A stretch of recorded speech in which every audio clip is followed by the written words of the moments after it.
Howdy folks, welcome back to the Skymaster F18 build series videos. If this is your first time finding my channel, don't forget to hit that subscribe button down below. When you do hit that subscribe button, don't forget to turn on notifications so you don't miss any of my content that I upload. And if you have any questions, post them down below. In this video, I think this is number 16. We are continuing with the organizing and such in the front. So this will be a little bit scattered in this video, nothing very specific because we just have to finish organizing the stuff in the front of the plane. But without further ado, let's hop in. All right, guys, so we're making some good progress here. We've got both ECUs mounted and both fuel pumps mounted. Now, basically, what I'm going to start doing now is just plugging in the turbine stuff. All the fuel connections have been tie wired, and everything, I think, looks good so far. I did add a little bit of an extension on there for the fuel pumps just to push them out a little bit further. I guess giving a little bit more space here, but also just to, yeah, that's really the reason, was just to give more space there. And anyways, guys, so that's that. Just thought I'd show you an update, just continuing on with the plumbing and stuff. Smoke pumps installed, and the output lines run, and that's it. All right, guys, fuel systems and turbine systems are completed. The only thing left to do with the turbine is plug in the fuel pump to the ECU and then run the battery lead.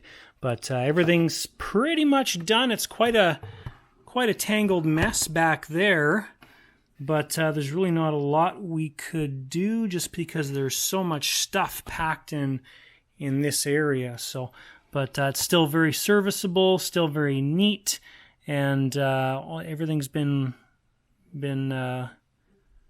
lock wired and all that stuff. So basically what's left to do is all the servo connections. So those all have to be done and plugged into the appropriate spot on the receiver.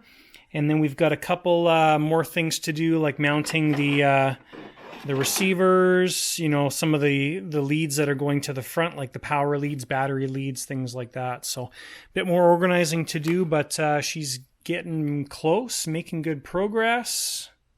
All right, guys, well, I will share my successes and failures with you. So what I was doing was I filled up the UATs, put a little bit of fuel in the main tank. I did get the plugs set up for the GSU, so I just put a power box female connector on there so we could plug those GSUs right into the ports that I made. So what I was going to do is I was going to start the engines, and I was getting quite excited. So I got everything plugged in. It's pretty straightforward. There's only one way to plug all this stuff in. There's no way really to screw it up.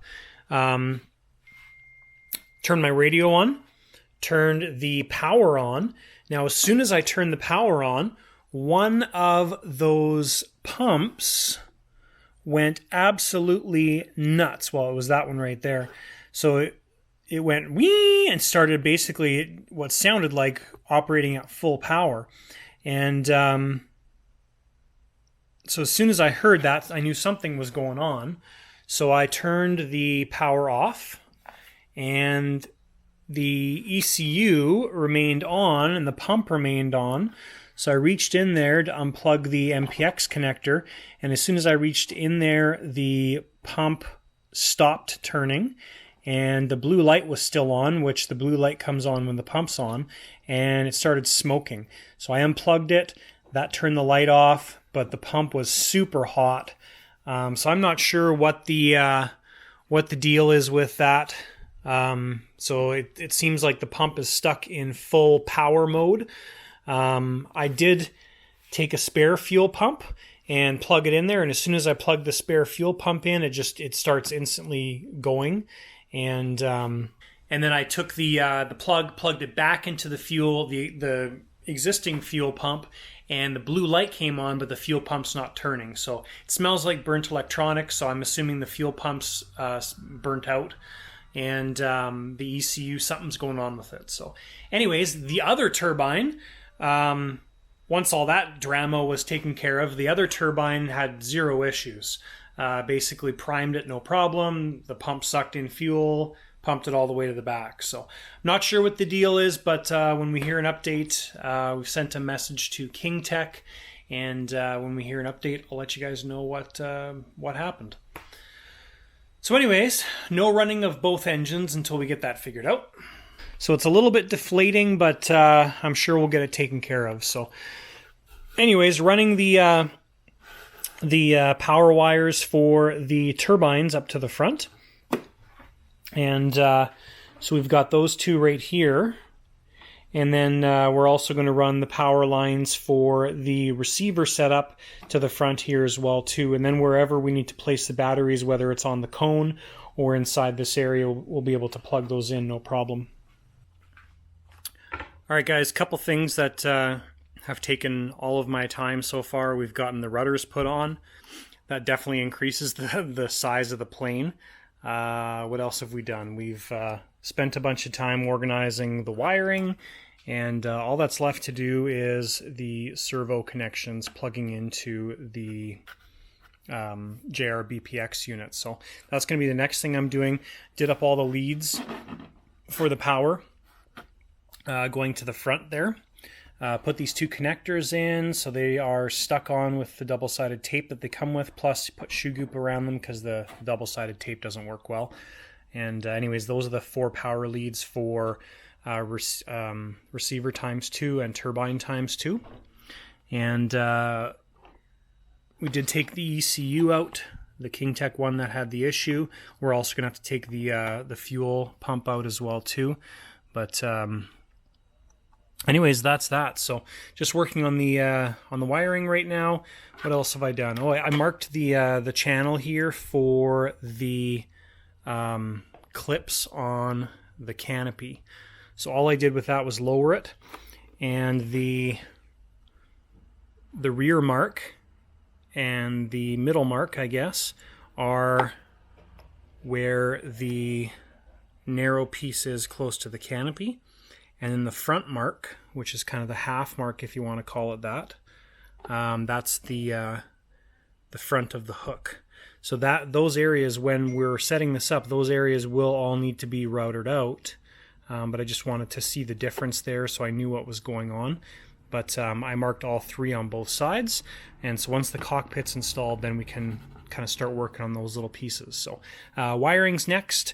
Once the wiring's done, we'll have to do the wing because we haven't done the leading edge of either wing, and we haven't done the flap or aileron on the whatever wing we didn't do previously. So anyways, that's what's happening. All right, guys. Well, the wiring is basically, for the most part, done. Gets us some shots there. Now it's not super clean.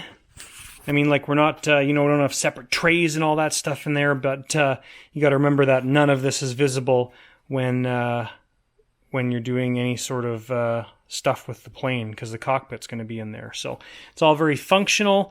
We've got all of our X-bus inputs there. Again, it doesn't matter where they are. They're just randomly put in wherever it kind of fit best. Here's a view of the other side. So we still have to take out one of the fuel pumps.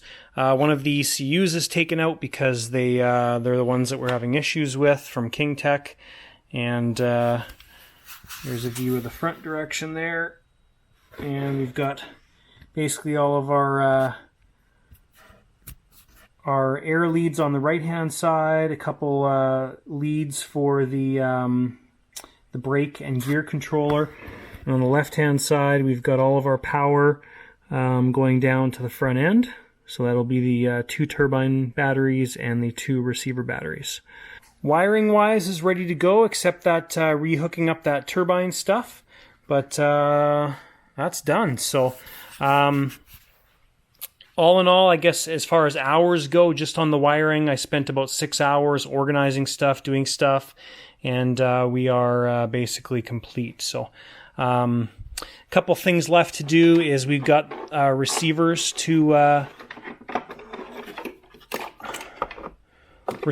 deal with. One of these receivers, I'm actually going to mount in the cockpit. So I'm going to have the receiver sitting in this area, I think, the cable coming up through, and then we're going to have one of the wire leads going that way, one of the wire leads going this way, or something like that, because we need to leave room for the canopy system as well. But anyways, that's kind of my thinking, just so it's completely exposed. It's completely up in the in the windscreen, so it's really got no interference. And then we'll have another one mounted kind of underneath to make it jive as best as possible. So that's that stuff, guys. Wiring in the front end, so we've got our 2 turbine connectors there, and then we've got our 2 receiver connectors. I left these nice and long because I don't know where on the cone we're going to put the batteries, and the turbine connectors are short because we've got these really long leads on the Kingtech, the batteries. So that gives us lots of options as far as where we're going to put the batteries, whether they're in the tip of the nose cone, underneath. So lots of options there, and that works well. The gear controller is right here, and if we need to make any changes with that, we can just plug the data terminal or a data terminal into the left-hand connection, and that works good. So one other thing that I need to do is shoe goop all the connectors. That's kind of a final step for me once we make sure everything works good. And then we'll go back and shoe goop all the connectors on the receiver setup and bus setup as well. So, all right, guys, so we're going to do a test run on turbine. We'll call this one number 1. That's what it's labeled as. So we're going to do a test run on turbine number 1. Because we got to send turbine number 2 back because of the ECU and fuel pump issue, we just want to make sure we don't have to send back turbine number 1. So I've relearned this to the radio and everything. We did prime the fuel lines previously. I just installed the fuel filter on this side, but we should have no problem starting it. But that's what we're going to do. So we're going to run this thing and see how it goes. All right, guys, so just ran engine number 1, and it runs just perfect. So we don't have to send that one back. We're all good, and everything seemed to work just perfect with it.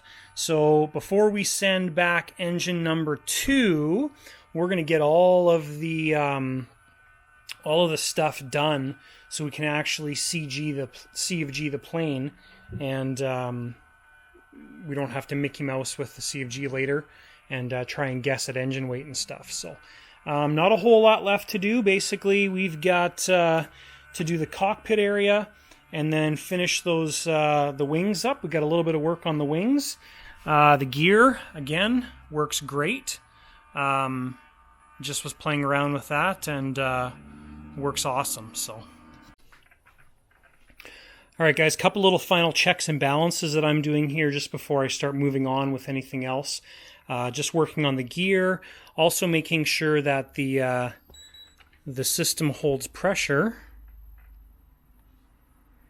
Not sure if you can see that, but anyways, it's at 88 psi. Just making sure the system holds pressure with the gear up. Obviously, we want to make sure that it's not leaking anywhere, so been leaving it on for about 20 minutes now with the system on, so everything's powered up. Just to make sure. I did install the output valve backwards on the brake. So the brake valve is actually backwards of what the gear valves are. So the gear valves, the air inputs on the side, and the outputs on this end here. The brake valve, the inputs on this end, the outputs on the side. So I've had to flip that around, and still have to do the brake valve up, if you can see it back there, right there. But basically that's done. All right, guys, there's a sneak peek of the next build video for you. We're going to be working on the cockpit. All right, guys, and that is everything for this particular episode of the Skymaster F-18 build series. Did a whole bunch of kind of miscellaneous stuff in this episode. Not overly exciting, but in the next one we're going to be working on the cockpit. Things are starting to get wrapped up, and we're very, very close. So I think the last episode, the next episode will probably be the last portion of the build. We're going to have the cockpit to deal with and the remaining wings, ordnance, stuff like that. So it'll be fairly quick things. Maybe it'll be one more after that. But anyways, guys, thanks for tuning into the videos. If you have any questions, make sure you list them down below. Don't forget to give the video a thumbs up. And if you haven't done so already, hit that subscribe button down below. And when you do hit that subscribe button, don't forget to hit the bell so you get notified when I release new videos. That's it, guys. Thanks for tuning in. We'll see you in the next one.